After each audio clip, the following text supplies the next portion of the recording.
જિલ્લામાં સેવા આપતા વકીલ મિત્રો વચ્ચે કોર્ટરૂમની બહાર મેદાનમાં જંગ ખેલાયો હતો. ભુજ બાર એસોસિએશન અને કચ્છ લોયર્સ વેલફેર ફાઉન્ડેશનના સંયુક્ત ઉપક્રમે જિલ્લા કક્ષાની ટેનિસ બોલ ક્રિકેટ સ્પર્ધાનું આયોજન કરાયું હતું. ભુજ બાર એસોસિએશનના પ્રમુખ અનિલભાઈ જોશી અને લોયર્સ વેલફેર ફાઉન્ડેશનના હેમસિંહ ચૌધરીએ વિગતો આપતા જણાવ્યું હતું કે ભુજ બાર એસોસિએશનની નવી બોડી રચાઈ છે. તે બાદ જિલ્લાના વકીલ મિત્રો વચ્ચે આપસી સંકલન વધે અને આત્મીયતા કેળવાય તેવા હેતુ સાથે જિલ્લાની ક્રિકેટ સ્પર્ધા રમાડવાનો નિર્ણય લેવાયો હતો. ગત વર્ષે મુન્દ્રામાં આ પ્રકારે વકીલો માટે ક્રિકેટ સ્પર્ધા યોજાઈ હતી. આ વખતે ભુજમાં તેનું આયોજન કરાયું હતું.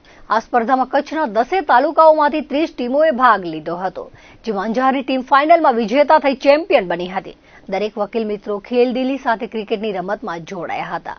જિલ્લાની વિવિધ કોર્ટના ન્યાયાધીશો, કોર્ટના કર્મચારીઓ પણ સામેલ થયા હતા. સ્પર્ધાની મોટાભાગની મેચ પોલીસ પરેડ ગ્રાઉન્ડમાં, જ્યારે સ્પર્ધાની સેમીફાઇનલ અને ફાઇનલ મેચ ભુજમાં જ્યુબિલી ગ્રાઉન્ડ ખાતે રમાઈ હતી.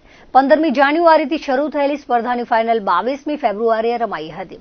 કચ્છના જાણીતા ક્રિકેટર અને નોટરી ગિરીશભાઈ ઝવેરીએ સ્પર્ધાના સફળ આયોજન બદલ Bhuj bar association, Kutch lawyers welfare ફાઉન્ડેશનના હોદ્દેદારો અને આયોજનમાં સહભાગી સર્વેને અભિનંદન પાઠવ્યા હતા. સ્પર્ધાના આયોજકોને પણ તમામ સહયોગીઓનો આભાર વ્યક્ત કર્યો હતો.